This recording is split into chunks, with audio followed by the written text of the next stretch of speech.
Bangsa Indonesia mengalami sejarah yang panjang. Dalam melawan penjajah, kita pernah mengalami penderitaan ketika dijajah oleh Belanda.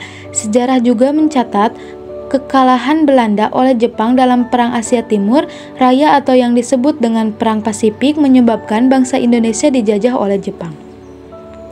Perang Pasifik ini dimulai sejak tahun 1937 sampai dengan 1945, ibarat pepatah lepas dari mulut harimau masuk ke mulut buaya. Tepat kiranya untuk menggambarkan bagaimana kondisi penderitaan bangsa kita saat itu. Penderitaan akibat kebijakan tentara Jepang terdapat bangsa Indonesia yaitu sebagai berikut. Yang pertama, pelaksanaan kerja paksa. Hal ini menyebabkan banyak laki-laki di Indonesia dikirim hingga ke Myanmar untuk melakukan pekerjaan pembangunan dan pekerjaan berat lainnya dalam kondisi yang buruk. Ribuan orang Indonesia meninggal dan hilang pada saat kejadian itu berlangsung. Yang kedua, pengambilan paksa. Saat itu tentara Jepang mengambil makanan, pakaian, dan berbagai keperluan hidup lainnya secara paksa dari masyarakat Indonesia. Yang ketiga, perbudakan paksa. Perempuan-perempuan Indonesia banyak dipekerjakan secara paksa oleh tentara Jepang. Selain itu, banyak menahan dan memperlakukan warga sipil dicam-cam tahanan dalam kondisi sangat buruk. Jepang mulai menguasai wilayah Indonesia setelah Belanda menyerah di Kalijati, Subang, Jawa Barat pada tanggal 8 Maret 1942. Kedatangan Jepang semula disangka baik oleh Indonesia.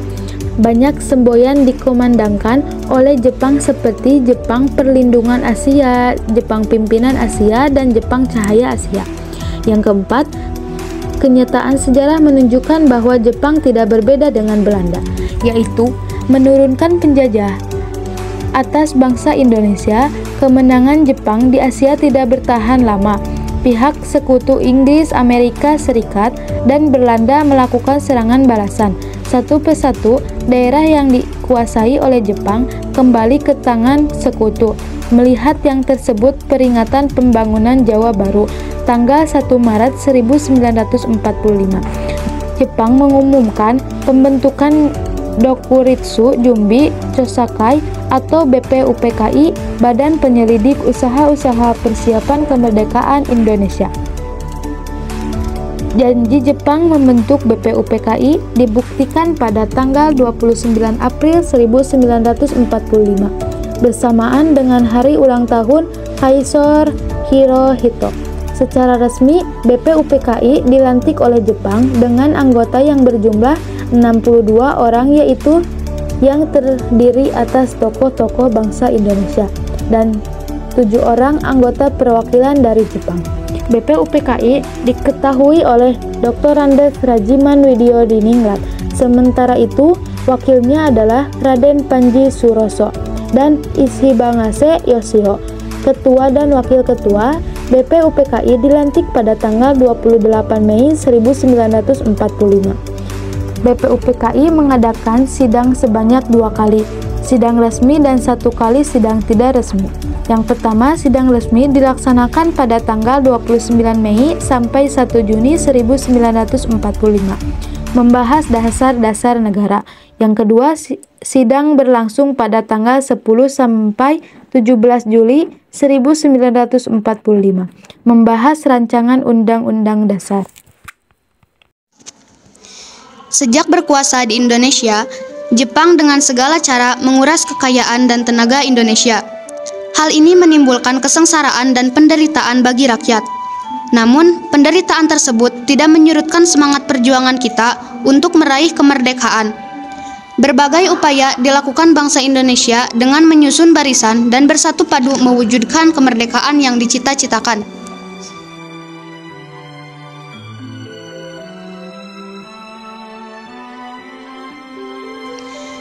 Sidang BPUPKI pertama dilaksanakan selama 4 hari, mulai dari tanggal 29 Mei sampai dengan tanggal 1 Juni 1945. Agenda sidang pertama BPUPKI adalah membahas tentang bentuk negara, filsafat negara, dan dasar negara. Dalam pidato pembukaan sidang pertama, Ketua BPUPKI memberikan alasan tentang perlunya dasar negara. Ada beberapa tokoh yang mengemukakan pendapat tentang rumusan dasar negara pada sidang pertama BPUPKI. Hal ini bertujuan agar mendapatkan rumusan dasar negara yang tepat.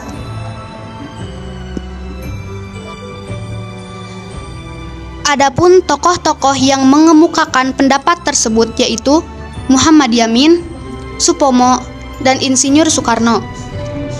Setiap tokoh tersebut mengemukakan pendapatnya pada waktu yang berbeda. Muhammad Yamin merupakan orang pertama yang mengemukakan pendapatnya dalam sidang BPUPKI pertama. Pada sidang pertama ini, Muhammad Yamin mengemukakan 5 asas dalam pidatonya.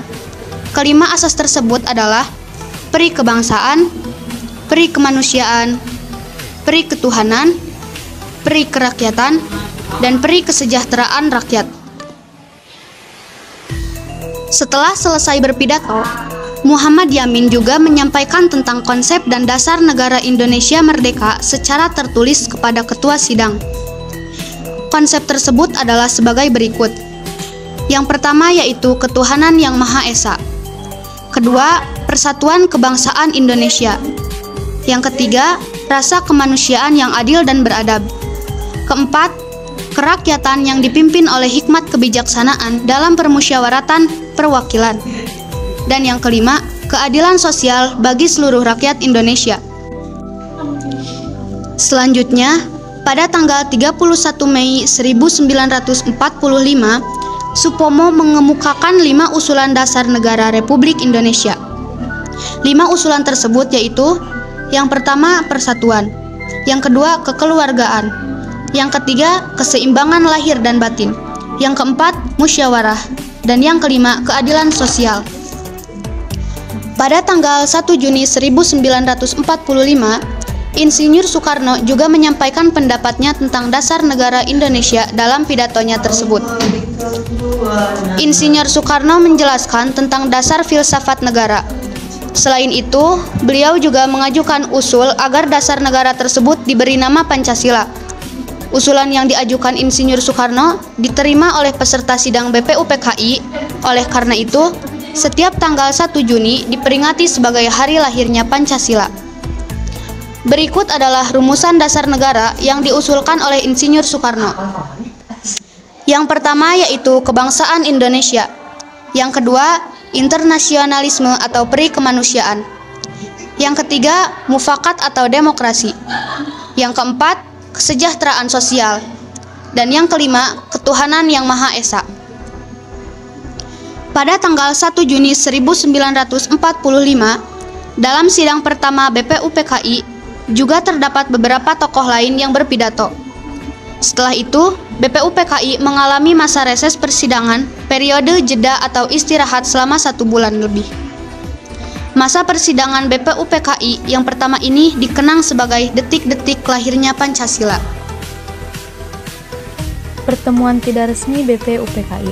Pada sidang BPUPKI yang pertama belum ditentukan kesepakatan tentang dasar negara Republik Indonesia. Oleh karena itu, dibentuklah Panitia 8 yang bertugas menampung berbagai usulan negara dan memeriksanya. Panitia 8 lalu melaporkan hasil kerjanya dalam sidang pleno BPUPKI. Selanjutnya, Panitia 8 mengadakan sidang atau pertemuan resmi dengan anggota BPUPKI yang tinggal di Jakarta. Dalam sidang ini dibentuklah Panitia 9. Panitia tersebut dinamakan Panitia 9 karena anggotanya terdiri atas 9 orang.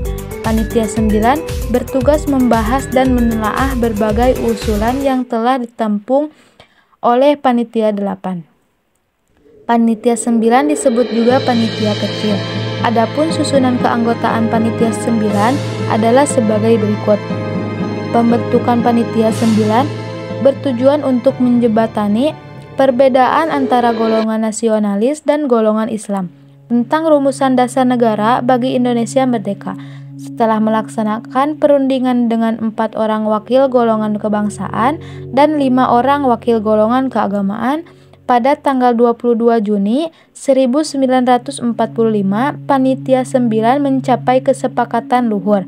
Selain itu, Panitia 9 juga menyusun naskah yang akan digunakan sebagai teks proklamasi, namun naskah tersebut menjadi rancangan pembukaan hukum Undang-Undang Dasar Negara yang dikenal dengan nama Piagam Jakarta. Sidang BPUPKI kedua berlangsung tanggal 10 Juli sampai 17 Juli 1945. Agenda sidang BPUPKI kedua adalah membahas tentang bentuk negara wilayah, negara kewarganegaraan, rancangan undang-undang dasar, ekonomi dan keuangan, pembelajaran dan keuangan perbelanjaan negara serta pendidikan dan pengajaran. Pada sidang kedua dibentuk beberapa panitia, salah satunya adalah panitia perancang Undang-Undang Dasar yang diketahui oleh Insinyur Soekarno. Panitia perencana Undang-Undang Dasar mengadakan sidang pada tanggal 13 Juli 1945. Rumusan dasar negara Indonesia berakhir dalam sidang BPUPKI yang kedua selesai melaksanakan tugasnya. BPUPKI dibubarkan pada 7 Agustus 1945. Sebagai gantinya dibentuklah Panitia Persiapan Kemerdekaan Indonesia (PPKI).